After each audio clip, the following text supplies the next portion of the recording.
देखिए किशोरी लाल जी, मेरी एक ही बेटी है और मेरी सारी संपत्ति जायदाद सब कुछ मेरी बेटी नैना का ही है।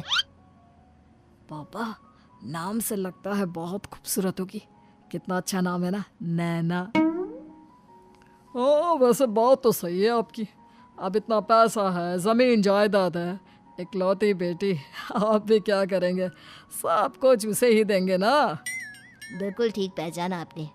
बस बेटी की शादी और सारी जायदाद उसके नाम। पापा, बिना देखे हाँ कर दीजिए ना।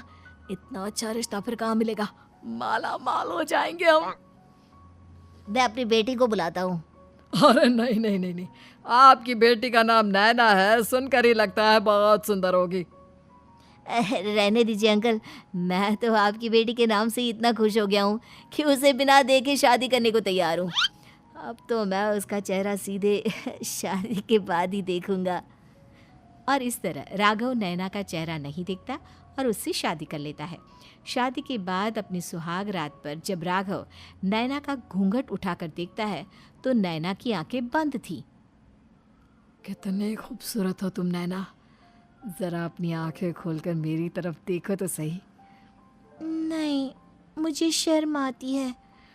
अरे, मैंने तुम्हें शादी से पहले भी नहीं देखा, और अब अगर तुम आंखें खोलकर मुझे देखोगी भी नहीं तो मुझे अच्छा कैसे लगेगा? इससे पहले कि नैना अपनी आंखें खोलकर राघव की तरफ देखती, अचानक से लाइट चली गई और राघव नैना को पूरी तरह से देख भी नहीं पाया। अगली सुबह नैना राघव के लिए नाश्ता बनाकर लेकर आई। अरे ये क्या, आधा पराठा सीका हुआ है और आधा बिल्कुल कच्चा। ये तुमने क्या किया नैना? बहू, तुमने क्या आधा पराठा तवे से नीचे लटका कर रखा था, जो आधा सिका है और आधा कच्चा? मुझे जितना दिखेगा उतना ही तो सीखूंगी ना पापा जी। जहाँ जहाँ मुझे नजर आ रहा था वहाँ मैंने सीख लिया, जहाँ जहाँ नहीं दिखा वहाँ कच्चा रह गया होगा। इसका क्या मतलब है? ये कैसा मजाक कर रही है तुम? अरे बहू, तुमने इतना लंबा घूंघट क्यों लगाया हुआ है? देखो, हमारे घर में बहुओं को बेटी की तरह रखा जाता है, और फिर तुम तो इतना सारा माल लेकर आई हो। देखो, ये घूंघट डालकर रखने की कोई ज़रूरत नहीं है। हाँ नैना, पापा जी ठीक कह रहे हैं, तुम तो आराम से रहो, अपना ही घर समझो। नैना अचानक से अपना घूंघट उठा लेती है। अरे ये क्या पापा, नैना की तो एक आंख फूटी हुई है। नाम से नैना, लेकिन ये तो कानी बहू निकली। मेरे साथ धोखा हुआ है, धोखा। बिना दिखाए अपनी कानी लड़की मेरे संग ब्याह दी। मुझे कानी बीवी नहीं चाहिए। मुझे अभी ओम प्रकाश जी से बात करनी पड़ेगी। आखिर उन्होंने मेरे साथ ऐसा किया क्यों? अरे, आप लोगों ने ही तो पापा से कहा था कि आप लोग शादी से पहले मुझे देखना नहीं चाहते।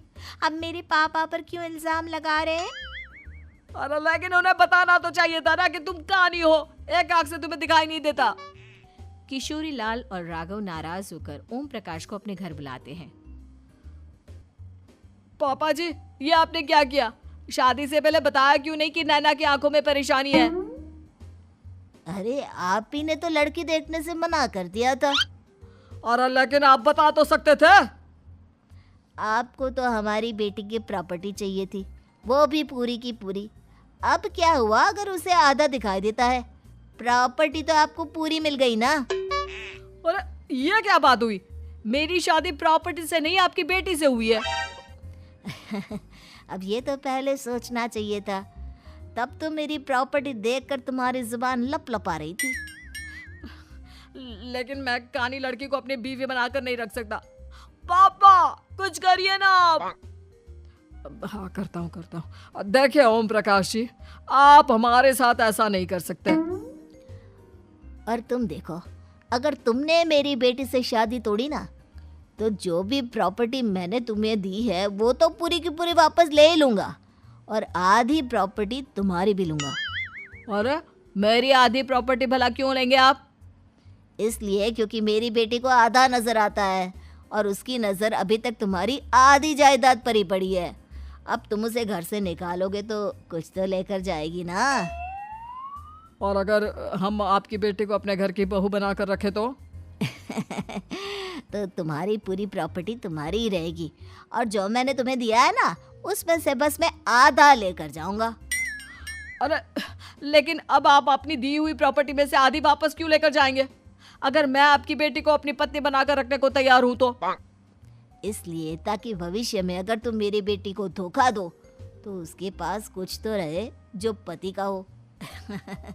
वैसे मेरे पास तो बहुत कुछ है, लेकिन अपने पति की कोई निशानी तो उसके पास होनी चाहिए ना। अब अगर तुमने मेरी बेटी को कानी कहा तो तुम्हें प्रॉपर्टी भी कानी ही मिलेगी, पूरी नहीं। जमाए राजा। किशोरी लाल और राघव समझ चुके थे कि वो बुरी तरह फंस चुके हैं और अब उनके पास वहां से निकलने का कोई चारा नहीं है। अब समझ में आया ना, लालच बुरी बला होती है। एक तो तुम्हें प्रॉपर्टी मिली, ऊपर से बीवी मिली, उसमें तुम्हें नखरे भी दिखाने हैं। आए बड़े, चुपचाप बैठो दोनों। कुछ दिनों के बाद नैना राघव की कार लेकर बाजार घूमने निकलती है और जब कार लेकर वापस आती है, ये क्या? एक तरफ से मेरी गाड़ी पूरी खराब हो चुकी है।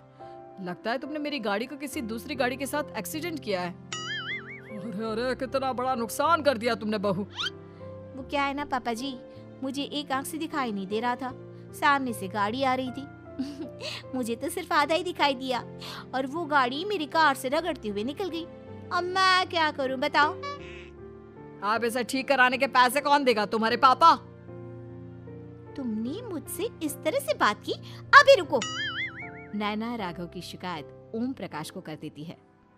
देखो राघव, अब जो मेरी आधी प्रॉपर्टी तुम्हारे पास थी ना, उसमें से आधी और मैं लेकर जाऊंगा, क्योंकि तुमने मेरी बेटी को डांटा। अरे नहीं नहीं पापा जी, गलती हो गई, माफ कर दो। गलती की तो कोई गुंजाइश ही नहीं। अगली बार मेरी बेटी को डांटा तो बची हुई आधी में से आधी और ले जाऊंगा। लालच के चक्कर में हम दोनों ने बहुत बड़ी गलती कर दी बेटा। एक तो तुम्हें कानी बहू मिली और ऊपर से जो माल मिला वो भी काना। इस तरह राघव की हर एक गलती पर ओम प्रकाश उसकी प्रॉपर्टी का आधा आधा हिस्सा लेकर अपना सारा माल वापस ले गया और राघव को कहानी